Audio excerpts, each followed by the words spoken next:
ভারতীয় দুজন ব্যাটসম্যান নিয়ে কথা বলতে চাই। একজন যুবরাজ সিং, বামহাতি এলিগেন্ট ব্যাটসম্যান, খুবই স্টাইলিশ ব্যাটসম্যান, এমনকি বিধ্বংসী ব্যাটসম্যান। একজন রাইট হ্যান্ড ব্যাটসম্যান, একজন 2007-এর, একজন 2026-এর।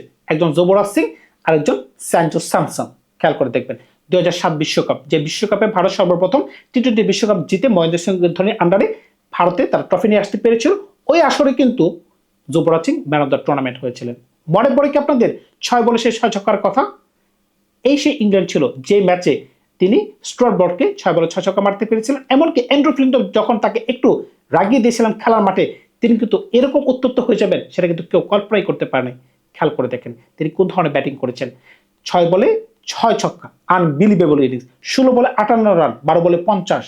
এই ধরনের ইনিংস দেখার পরে আপনি কি নিজেকে আটকে রাখতে পারবেন যে ওই ধরনের ইনিংসের সাথে আপনি কোনো ইনিংসকে তুলনা করতে পারবেন? খেয়াল করে দেখেন তিনি যখন এমন একটা ইনিংস খেলেন, এরপরের ইনিংসটা কি ছিল? ইন্ডিয়ার সাথে অস্ট্রেলিয়ার সেমিফাইনাল 2, সেমিফাইনাল 1 অন্য একটা দল পাকিস্তান জয়লাভ করে ফেলেছিল, সেমিফাইনাল 2-তে ভারতকে জিততেই হবে। যখন 3 উইকেট পড়ে গিয়েছিল প্রায় অলমোস্ট 70 রানের কাছাকাছিতে, যখন গৌতম গম্ভীর আউট হয়ে গেছিলেন, সেহওয়াগ আউট হয়ে গেছিলেন, এমনকি আরেকজন ব্যাটসম্যান আউট হয়ে গেছিলেন, তিনি সম্ভবত 5 নম্বরে ওদের ব্যাটিং করতে আসছেন। 5 নম্বরে ব্যাটিং করতে আসা তিনি কিন্তু 30 বলে 70, আগের দিন যেখানে তিনি সমাপ্ত করছিলেন 12 বলে 58 করেছিলেন, সেখান থেকে তিনি স্টার্ট করছেন। ভাই বলারগুলোকে দেখেন, Brett Lee, Nathan Bracken, Stuart Clark, এমনকি মিচেল জনসন। সুতরাং বুঝতেই পারতেছেন তিনি কোন ধরনের বলারদেরকে 4 ছক্কা মারছেন। ব্রেট লিকে যে একটা পেছন থেকে ছক্কা মারছেন 119 মিটারের, ভাই জাস্ট একটা পিক আপ শট। আর স্টুয়ার্ট ব্রডের বিরুদ্ধে তিনি যে ধরনের ব্যাটিং করছেন সেটা তো আপনারা এখনো হাইলাইট দেখতে পাচ্ছেন, 6 বলে 6 ছক্কা। এখন যদি আপনি সেঞ্চুরির কথায় আসেন 2026-এ, কি বলবেন আপনি? Knockout match India versus West Indies, যদি ইন্ডিয়া হেরে যায় তখন কিন্তু আউট অফ দ্য টুর্নামেন্ট। খেয়াল করে দেখেন নিজের দেশি খেলা, 195 রান তার প্রথম ইনিংসে, 196 রানের টার্গেট। ওই অবস্থানে যখন প্রথম 2টা উইকেট পড়ে গিয়েছিল, কোন সময় 40 রানের মাঝখানে, অভিষেক শর্মা এমনকি ঈশান কিষান যখন আউট হয়ে যান, এরপরে তিনি অনবদ্য 97 রান আনবিটেন 50 করার পর তিনি যেভাবে নিজেকে আবার প্রস্তুত করেছিলেন, নতুন করে গার্ড দিয়েছিলেন, তখন কিন্তু আমি কিন্তু অবাক হয়ে গেছিলাম তিনি এটা কি করতেছেন। তিনি আবার নিজেকে বলতেছেন এটা আমার সুযোগ, আমি নতুন করে আবার গার্ড দিতেছি। তিনি নিজেকে প্রমাণ করতেছেন যে আমি আবার যেন খেলাতে নামছি। তিনি একবারের জন্য কিন্তু নিজের জন্য খেলেন নাই। পরের ইনিংসটা যদি খেয়াল করে দেখেন, যেটা গতকালের innings, India versus England semifinal 2 2026 টি-20 বিশ্বকাপ, যখন একটা তিনি সুযোগ পাইলেন, যখন হ্যারি ব্রুক তার একটা ক্যাচ ছেড়ে দিল, এরপর থেকে ভাই তিনি যে ধরনের ইনিংস খেলছেন আপনি খেয়াল করে দেখবেন। ইংল্যান্ডের 1 নম্বর বলার জফরা আর্চার তাকে ব্যাকফুটে দাঁড়ায় যে ধরনের পাঁচ মারছেন ছক্কা, এমনকি লেগ সাইডে যে ধরনের ছক্কা, ভাই যে কোনো বলার, আপনি অফ সাইডে কাভারের উপর দিয়ে, এক্সট্রা কাভারের উপর দিয়ে ছক্কা, ভাই প্রত্যেকটা শট এমন দৃষ্টিনন্দন ছিল। আপনি যদি তার সিঙ্গেলও দেখেন না, তিনি যদি একটা সিঙ্গেলও দিতেন পুশ করে, দৃষ্টিনন্দন ছিল। 2007 সালের যুবরাজ সিং আর আজকের স্যাঞ্জু স্যামসন, ভাই খেয়াল করে দেখবেন স্যাঞ্জু স্যামসনকে যেভাবে অপমান করা হয়েছে। কেন অপমান করা হয়েছে? বিশ্বকাপের আগ পর্যন্ত তিনি দলে আছেন, কিন্তু লাস্ট মোমেন্টে হঠাৎ করে যেন মনে হচ্ছিল তিনি দল থেকে ছিটকে পড়ে যাবেন। কারণটা কি? শুভমন গিলের আবির্ভাব। দেখেন সৃষ্টিকর্তা যখন আপনার জন্য সম্মান লিখে রাখবে, তিনি কিভাবে আপনাকে সম্মানটা ঘুরাই ফেরাই না দেয়। আপনি শুধু সেটা দেখেন, বর্তমান টি-20 বিশ্বকাপ দলও কিন্তু তিনি ওয়াটার বয় হিসেবে ছিলেন। যদি স্যাঞ্জু স্যামসন ওপেনিং করতে না পারতেন, তিনি ওপেনিং কেন করতে পারছেন?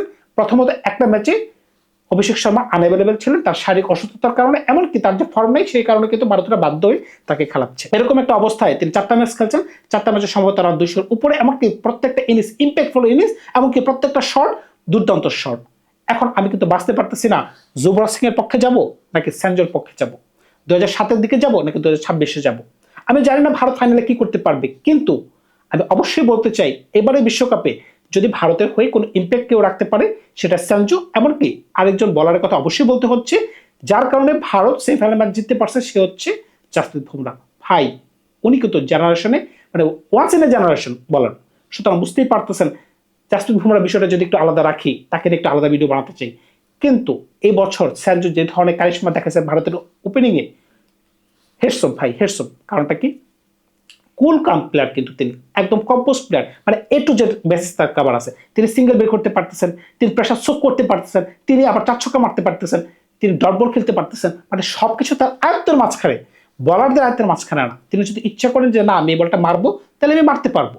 আবার যদি মনে করেন যে না আমি এটা লিপ করে ছেড়ে দিব, আমি বলের লাইন লেন্থ বোঝার চেষ্টা করবো, তার কাছে আছে। কিন্তু অন্য কোনো ব্যাটসম্যানের কাছে কিন্তু ওই ধরনের কন্ট্রোল নাই।